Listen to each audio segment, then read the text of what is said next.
3.60 की इकोनॉमी रही है। अखिल, इनके बारे में आप क्या कहेंगे? क्योंकि जिस तरीके से गेंदबाजी कर रहे थे और स्टार्टिंग से इन्होंने दबाव बनाना शुरू कर दिया था, चाहे वो रोहित शर्मा की बात की जाए, चाहे वो विराट कोहली की बात की जाए। विराट कोहली को तो दोनों ही पारियों में आउट किया इन्होंने। तो मिचेल सैंटनर जिस तरीके से इन्होंने सेट की थी अपनी गेंदबाजी, क्या इन्हीं की वजह से हिंदुस्तान बैकफुट पर आ गया था? बिल्कुल, कहीं न कहीं ये टीम इंडिया की हार का सबसे बड़ा कारण रहे हैं और ये एक वो गेंदबाज है जो कि टेस्ट क्रिकेट में उतना एक्टिव नहीं रहता। हम मिचेल सैंटनर को देखते हैं वनडे क्रिकेट का bowler, as a T20 bowler क्योंकि काफ़ी एक्टिव रहते हैं। दुनिया भर की टी20 लीग में भी खेलते हैं, इंडियन प्रीमियर लीग में सीएसके का पार्ट है। लेकिन जब बात लाल बॉल की आती है, तो डोमेस्टिक क्रिकेट में न्यूज़ीलैंड के लिए भी उतना एक्टिव नहीं रहते क्योंकि नेशनल असाइनमेंट में बिज़ी रहते हैं। लेकिन अब यहाँ देख लीजिए, इनको मौका मिला पहली पारी में 7 विकेट, दूसरी पारी में 6 विकेट। ये पहला ऐसा मौका है जब उन्होंने एक मैच में 10 विकेट लिया है, 10 फॉर लिया है और दोनों पारियों में 5 विकेट हॉल लिया है। बड़ी गेंदबाजी एक बहुत बड़ी बात है इनके लिए और इंडिया में आके शेन वॉर्न, मुथैया मुरलीधरन जैसे स्पिन गेंदबाज भी उतने सफल नहीं हो पाए जितना इन्होंने पहले मैच में सफल होकर दिखाया। और ये कोई नई बात नहीं है। स्टीव ओ के 2017 में स्टीव ओ के अपने 12 विकेट लिए थे ऑस्ट्रेलिया के। उसके अलावा जेसन क्रेजर ने 2008 में 12 विकेट लिए थे और अब जिस तरीके से उन्होंने 13 विकेट लिए, ये टीम इंडिया की हार का सबसे बड़ा कारण रहे। लेकिन तारीफ बनती है अंकिता न्यूजीलैंड की भी, क्योंकि नए-नए कप्तान थे। टॉम लाथम इतना अनुभव कप्तानी का नहीं है।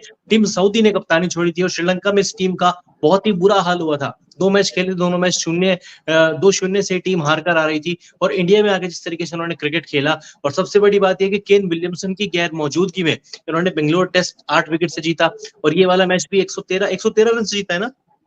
बिल्कुल, बिल्कुल 113 रन से। हाँ, ये वाला मैच 113 रन से जीता है। केन विलियमसन की गैर मौजूदगी में ये सीरीज जीत कर दिखाया है कि टेस्ट मैच जीतने के लिए आपको बड़े नाम की जरूरत नहीं है। टेस्ट मैच जीतने के लिए आपको बस 20 विकेट लेने हैं और दोनों मैचों में न्यूजीलैंड ने ये करके दिखाया। हमारे पास अश्विन थे, जड्डू थे, वॉशिंगटन सुंदर थे, कुलदीप यादव थे, अक्षर पटेल थे, लेकिन हमने शायद एक बार फिर से पिच को पढ़ने में गलती की। 19 नवंबर की तरह 26 अक्टूबर भी भारतीय क्रिकेट इतिहास में एक काला दिन बनकर सामने आया है। बिल्कुल, काला दिन बनकर सामने आएगा। कप्तान साहब पर क्या कहेंगे? क्योंकि कप्तान साहब का दोनों इनिंग में बल्ला नहीं चल पाया। पहले इनिंग में 0 पर आउट हो जाते हैं, दूसरी इनिंग में 8 रन बनाकर आउट हो जाते हैं, जहाँ पर सबसे ज़्यादा ज़रूरत थी इनकी कि ये आएँगे और ताबड़तोड़ बल्लेबाज़ी। जायसवाल, हालाँकि जायसवाल ने 77 रन की पारी ज़रूर खेली, लेकिन अगर यहाँ से रोहित शर्मा थोड़ी-सी और बड़ी पारी खेले थे, तो शायद ये हश्र नहीं हो पाता जिस तरीके से हार। क्योंकि अगर देखा जाए यहाँ पर अखिल, तो न्यूज़ीलैंड की टीम के लिए पहला मौका है जब भारतीय सर्ज पर टेस्ट सीरीज़ को अपने बिल्कुल। नाम तरीके से हराया भारतीय टीम को, 2-0 से इस मैच को अपने नाम कर लिया है और टीम इंडिया का भारत में लगातार टेस्ट सीरीज जीतने का सिलसिला भी टूट चुका है। फिर तो क्या कहेंगे रोहित शर्मा के बारे में? क्या कुछ स्ट्रैटेजी काम नहीं आई या फिर बल्लेबाजों का फ्लॉप शो रहा? इवन आपने भी कहा कि कप्तान पर सारे इल्जाम नहीं लगाने चाहिए, बाकी के बैट्समैन को भी आगे आकर खेलना चाहिए, चाहे वो बिल्कुल। विराट कोहली, सरफराज खान की बात की जाए, ऋषभ पंत 0 पर आउट हुए। तो ये कहीं न कहीं पिच को नहीं पढ़ पाना अपनी ही कंडीशंस में, क्या आपको लगता है कि स्पिन के अगेंस्ट जो है वो बल्लेबाज बहुत ही ज़्यादा पढ़ नहीं पा रहे हैं या फिर फेल होते साबित हुए?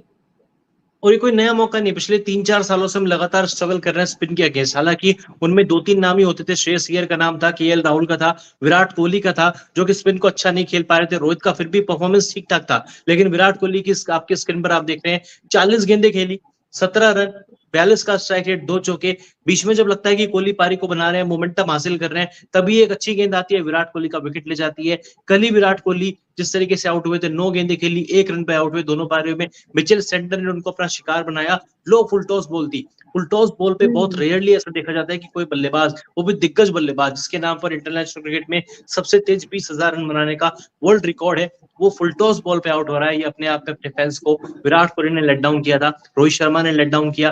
रोहित शर्मा पहली पारी में टक पे आउट हुए थे, इस पारी में 8 रन बनाए। जब आप देख रहे हो कि दूसरे छोर पे आपका नॉन स्ट्राइकर एंड वाला बल्लेबाज तूफानी बल्लेबाजी कर रहा है, आपको पता है आपको 359 चेस करना है, अभी 3 दिन बचे हुए थे, अभी तो आज तीसरा दिन आज खत्म भी नहीं हुआ है। तीसरा दिन आज देख लीजिए खत्म होने से पहले ही मैच खत्म हो गया।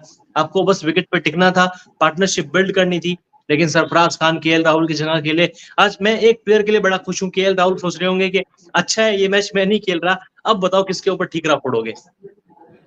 बिल्कुल, आप किसके ऊपर ठीकरा फोड़ोगे? और मतलब स्टार्टिंग से ही लग रहा था जब हमने देखा था कि चलिए ठीक है, टॉस हारी है, कोई बात नहीं, लेकिन उसके बावजूद भी जिस तरीके से गेंदबाजी उनकी देखने को मिली, हालाँकि सुंदर ने और अश्विन ने अच्छी गेंदबाजी की, लेकिन उस तरीके से गेंदबाजी जिस तरीके से न्यूज़ीलैंड की टीम ने की और आप कम स्कोर पे अगर विकेट्स गिराते तो आपके कहीं न कहीं आपके माइंड में ये चीज़ें होती है अखिल कि अब जाकर आगे जाकर हम अच्छा विकेट्स और ले पाएँगे और मतलब कम रन्स में आप रोक पाएँगे। लेकिन ये टीम इंडिया ने शायद गलती की और दूसरा मैच हम बार-बार कह रहे थे, इंडियंस हम बार-बार ये कह रहे थे कमबैक होगा, कमबैक होगा।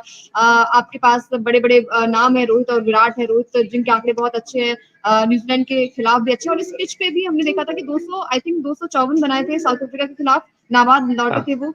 तो कहीं न कहीं ये सारी चीज़ें आप दिमाग में सोचते हैं कि चलिए विराट आएँगे, इसके अलावा और भी बल्लेबाज सरफराज खान, ऋषभ पंत जो कि बहुत ही अच्छी लय में थे पिछले मैच में, जब टीम इंडिया मतलब वहाँ पर भी हार गई थी, लेकिन उसके बावजूद भी दिल जीता था ऋषभ पंत ने। आज शून्य की मतलब 0 रन बनाकर आउट हुए। क्या कहेंगे इनके बारे में?